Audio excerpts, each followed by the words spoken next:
Dans cette vidéo, je vous montre comment j'organise ma création de contenu. On va ensemble réaliser un mois de publication sur LinkedIn. Donc vous allez voir exactement les étapes par lesquelles je passe. Et à la fin, je vous montrerai rapidement comment vous pouvez réutiliser tout ça dans le template que je vous ai donné. Alors, on démarre tout de suite avec la présentation de cet espace. Donc là, vous voyez que c'est mon espace LinkedIn. J'ai la même chose pour Instagram, TikTok, mes newsletters et pratiquement tous les contenus que je publie en réalité. Sur la droite de l'écran, vous avez ce qu'on appelle le calendrier des contenus. Donc dans ce calendrier des contenus, il y a plusieurs éléments. Là, vous voyez qu'il y a des petites cases blanches qui sont les posts qui sont programmés ou passés. Et il y a effectivement toutes les semaines, quoi. Là, vous voyez qu'on est le 5 décembre, mais si je retourne dans le passé, on va voir aussi tout ce qu'il y a sur mes publications précédentes. Par exemple, si je prends le mois de juillet, on voit qu'il y a eu pas mal de publications, donc ça me permet de retrouver ce qui a été fait dans le passé et de programmer ce qui va être dans le futur. Donc là, c'est ce qu'on va faire ensemble. On va programmer jusqu'au 31 décembre, donc pratiquement un mois de contenu, vu qu'on est déjà le 5 décembre. Vous voyez aussi qu'il y a des publications qui sont déjà notées. C'est des posts que je fais sponsorisés par nos chaînes, comme cette vidéo d'ailleurs. Et elles sont prévues depuis longtemps. Donc vous voyez que là, il y a déjà des choses.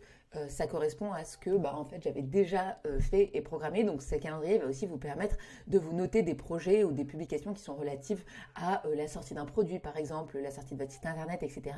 Donc vous allez pouvoir prévoir pour loin dans le futur, pas seulement pour le mois prochain, mais vous pourriez très bien imaginer programmer une publication pour le mois de janvier ou février. Ceci étant dit, donc ça c'était la première partie qui est sur la droite et maintenant on va passer sur la partie qui est à gauche. Et dans cette partie, vous voyez plein de publications. Donc ça, c'est des publications que j'ai faites. Et là, sur la gauche, vous voyez les catégories dans lesquelles je classe ces publications. Donc je vais vous montrer exactement d'où ça vient. Donc si je prends par exemple, hop, cette publication-là, j'ouvre la publication et dedans, donc vous voyez qu'il y a plusieurs éléments qui sont importants. Donc le canal sur lequel je publie, je vous avais dit, j'avais la même chose pour Instagram, mes newsletters et TikTok. Donc là, je choisis mon canal. Je choisis la date de publication. Donc là, en l'occurrence, elle est déjà prévue. Je mets le statut. Donc moi, j'ai différents statuts. On verra après, mais c'est idée, en stock, à tourner. Bon, enfin, ça, c'est pour les vidéos, relecture à valider, OK, programmer, publier. La catégorie. Donc là, je peux mettre vraiment la catégorie qui est importante et qui est relative à ce post. Donc là, c'est un post sponsorisé qui est plutôt business. Mais j'aurais pu mettre, par exemple, féminisme, productivité. D'ailleurs, on peut rajouter productivité, copywriting, vente, etc. Donc là, je choisis ma catégorie. Je choisis le format, donc c'est du texte, et le projet lié. Donc moi, c'est lié à un projet en interne qui s'appelle Notion, que je peux comme ça facilement retrouver. Et si je vais dans mon projet Notion, je peux facilement retrouver toutes les publications qui ont trait à ce projet. Je peux aussi mettre la cible. Donc moi, en l'occurrence, là, c'est un post LinkedIn, donc je ne mets pas la cible parce que c'est pour tout le monde, mais je peux spécifier la cible. Par exemple, si c'est pour ma newsletter, je peux dire que c'est que pour les prospects chauds. Dernière chose que je ne vous ai pas présentée, c'est l'URL. Alors moi, il faut savoir que je n'écris pas mon contenu directement sur Notion. Alors il y en a plein qui le font, vous pouvez tout à fait le faire. Moi, je le fais parfois, mais il y a souvent, j'aime bien avoir ça sur un Google Doc à part parce que je trouve que c'est plus facile et plus fluide. Donc pour la mise en forme, moi, je préfère. Du coup, moi, je mets l'URL du Google Doc où il y a le post dedans, mais vous pouvez écrire ça dans le corps du texte, ça ne change strictement rien. Donc, maintenant que ceci est dit, vous voyez que ça, ce que je vous ai présenté, les propriétés que je vous ai présentées, elles sont valables dans toutes les publications que je fais. Donc là, c'est une publication passée. Hop, le format, c'était une photo. Parfois, j'oublie un peu de remplir. Mais vous voyez, l'idée, c'est aussi d'avoir ça pour toutes les publications. Comme ça, vous pouvez aller les retrouver facilement. Donc, on revient à ce qu'on disait sur comment programmer un mois de publication. Donc, c'est ça qu'on va voir ensemble. On va ensemble créer mon calendrier éditorial pour le prochain mois et on va s'y mettre tout de suite. Donc, moi, il y a un type de post que je fais tout le temps, chaque semaine, c'est ce qu'on appelle les posts acquisition newsletter. Il faut savoir que pour moi, LinkedIn, c'est important parce que ça me sert surtout à transférer les gens, à avoir des gens dans ma newsletter. Ma newsletter, c'est là où je partage mon meilleur contenu, tout ce qui vraiment est en avant-première, que je partage mes offres. Bref, c'est la newsletter. Pour moi, c'est l'endroit business vraiment central que j'ai. Donc, mon but sur LinkedIn, c'est vraiment de faire en sorte que les gens arrivent sur cette newsletter. Donc, qu'est-ce que je fais? C'est d'abord, je vais programmer mes posts que j'ai appelés donc acquisition newsletter. Acquisition newsletter, ça veut dire que c'est des posts qui sont créés pour créer des inscriptions sur ma newsletter. Donc là, je regarde acquisition newsletter, vous voyez, c'est tout ce qui est en rouge. Là, je les ai catégorisés. Et donc, j'aime bien faire ça le vendredi. Donc, on va mettre tous les vendredis acquisition newsletter. J'ai juste à glisser, déposer mes posts. Vous voyez, c'est très facile comme manipulation. Et on va faire ça jusqu'au 30 décembre. Ensuite, deuxième chose, moi ce que j'aime bien aussi avoir, c'est des posts qui sont très larges, des posts qu'on s'appelle top of funnel, donc des posts qui vont parler à tout le monde. Par exemple, l'écologie, ça parle à tout le monde, le féminisme, ça parle à tout le monde. À l'inverse, si je parle de copywriting, ça parle à 0,1% des gens, même pas. Donc il faut toujours alterner entre des posts qui sont très larges publics et des posts qui sont très précis pour permettre à la fois d'avoir du lead et des opportunités sur votre business et à la fois aussi pouvoir toucher un maximum de personnes et avoir un réseau qui soit suffisamment large. Donc moi je vais programmer mes posts que j'appelle tofu, donc mes posts larges qui sont souvent des posts sur le féminisme. Donc ça j'aime bien les faire le jeudi. Donc là je vais en glisser les jeudis. Bon le premier jeudi je ne vais pas pouvoir le faire parce que vous voyez que j'ai une publication Notion qui est prévue. Donc ça ne va pas être possible. Là je me suis trompée. Hop, je vais reprendre le post féminisme. Donc là, je vois très bien, celui-là, c'était le privilège d'être une mère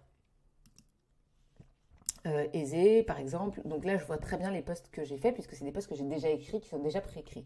Je vous montrerai après le process pour écrire les posts, mais en gros, ça, c'est des posts qui sont déjà rédigés.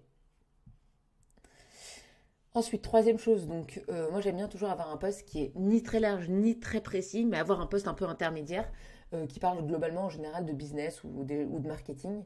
Donc je vais mettre plutôt des posts business, donc ça j'aime bien les mettre le mardi. Hop, c'est en traitant les gens correctement que tu obtiens le meilleur. Pourquoi je refuse d'avoir des employés? Ok. Et hop, on va mettre encore des posts marketing. Voilà. Hop, l'erreur que font la plupart des gens. Hop. Et le dernier, espionner son audience. Et voilà. Et donc là, vous voyez que j'ai juste par des simples glissés, déposés et en ayant une très bonne idée, bien renseignée, chaque sujet de chaque post, j'ai pu créer un mois de ligne éditoriale. Donc moi, je fais à peu près 4 posts par semaine, le mardi, mercredi, jeudi, vendredi. Et là, vous voyez que je les ai structurés et tout est hyper clair, hyper précis et hyper organisé. Donc ça, c'est une manière que vous pouvez réutiliser. C'est très agréable d'avoir vraiment ce petit stock de publications et après de pouvoir les glisser, les déposer. Ce qui est important à comprendre, c'est surtout que on ne peut pas à la fois écrire, à la fois avoir des idées, à la fois structurer et à la fois programmer. C'est vraiment des étapes qui sont indépendantes les unes des autres. Donc moi, ce que je vous conseille de faire, c'est d'abord de créer ce stock de publications prêtes, comme je l'ai fait là sur la gauche, et ensuite de les glisser, déposer, ce qui sera beaucoup plus simple pour vous organiser, parce que si vous essayez de faire au jour le jour, et en fait, vous allez avoir du mal à booster votre créativité parce que vous serez là en train de programmer, de vous prendre la tête. Deuxième chose que je voulais vous montrer, c'est justement comment est-ce que j'arrive à ce stock de publications. Tout simplement, j'ai ce qu'on appelle un process et il y a plusieurs étapes dans ce process, donc il y en a 5. Il y a stock d'idées, donc ça c'est juste des idées de posts que j'ai. Par exemple, là je sais que j'ai une idée de post sur la sortie de mon site internet. Donc c'est juste une idée, je l'ai posée, il n'y a a priori strictement rien dedans. Voilà, j'ai juste écrit, j'ai créé ma boîte sans avoir investi un seul euro, j'ai écrit 3 phrases dessus, c'est au stade d'idée, je ne les ai pas encore mises, quoi. Ensuite, donc une fois que j'en suis là, je sélectionne mes meilleures idées. Donc par exemple, je vais aller dans à rédiger, donc je vais les glisser dans à rédiger. Disons que voilà, je me dis que c'est important que je fasse ça, à rédiger. Et une fois que je les ai rédigées et qu'elles sont OK, donc à rédiger par exemple, il y a un autre post qui est si t'es en guerre contre le système des impôts, tu vas souffrir. Donc là, vous voyez qu'il y a toujours mon URL. Là, à l'inverse, j'avais plutôt rédigé dedans. Mais là, j'ai rédigé sur un Google Doc. Bon, vous pouvez faire comme vous voulez. Faites vraiment comme vous êtes le plus à l'aise. Et ensuite, une fois que j'ai rédigé, je le passe dans OK. Ça veut dire que ça, c'est OK dans le sens où, en fait, ça veut dire que je l'ai relu et puis que c'est OK pour moi, quoi. Ensuite, programmer. Et ensuite, là, je peux retrouver tous mes posts publiés. Donc là, il y en a une centaine. Donc là, vous voyez que ce process, en fait, il vous permet de savoir où est-ce que vous en êtes, si vous avez beaucoup d'idées, si vous avez beaucoup de posts en OK. Moi, j'en ai beaucoup, donc ça veut dire que j'en ai beaucoup qui sont déjà prêts à être publiés. Et je vous encourage à en avoir le maximum. Comme ça, vous pouvez créer votre stock pour le mois prochain. On arrive à la fin de cette présentation dans mon espace Notion personnel. Vraiment, ça, c'est les coulisses de comment est-ce que je fais. C'est vraiment ma vie au quotidien. Et pour que vous puissiez le réutiliser facilement, moi, ce que j'ai fait, c'est que je vous ai créé un template. Donc, dans ce template que vous aurez en lien, vous allez retrouver un peu le même espace. Donc, de la même manière, vous avez le stock de publication, le calendrier des contenus. Je vous ai rajouté une petite checklist. Donc, ça, c'est vraiment la liste des choses auxquelles il faut faire attention quand on publie un post. Donc, si je zoome un petit peu, il y a: as-tu une seule grande idée dans ta publication? Le test du so what? En quoi ça intéresse ton audience? Ton accroche est-elle efficace? Y a-t-il de l'émotion? Le vocabulaire est-il à la portée de tous? Les phrases sont-elles simples? As-tu relu à haute voix sans avoir l'air bête ou chiant? Ça, c'est une très bonne astuce pour savoir si votre post est bien écrit. As-tu relu 3 fois et enlevé 10% à chaque relecture? Ton post a-t-il un de ses rôles: divertir, éduquer, questionner, inspirer? Et est-ce que tu racontes une histoire? Donc là, c'est un petit mémo technique pour vous. Voilà, je vous ai ajouté ça en bonus. Ensuite, et là, vous avez en dessous la publication, donc la production. Vous allez pouvoir prendre vos idées en cours d'écriture, relecture, prête à publier et publier. Je vous ai mis des petits exemples de choses qui étaient déjà faites. Et pareil, là, c'est des exemples de posts qui sont pas encore programmés, mais qui sont déjà prêts à publier. Donc là, vous voyez, c'est en prêt à publier. D'ailleurs, on retrouve là les 3 posts en prêt à publier. Vous voyez, ils sont ici. C'est les mêmes. Juste pour vous dire, vous n'avez pas besoin de les glisser-déposer. Une fois qu'ils sont là, c'est en prêt à publier, c'est déjà mis en publié.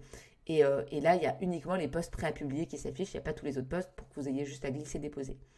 Donc, hop, vous avez juste à faire ça.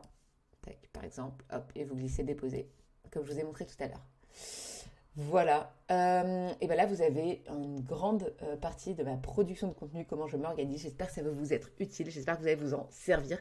Donc un grand merci à vous d'être resté jusqu'à la fin de cette vidéo. Dites-moi ce que vous en avez pensé, ça me fait toujours extrêmement plaisir d'avoir vos retours. Je vous dis à la semaine prochaine dans la prochaine newsletter.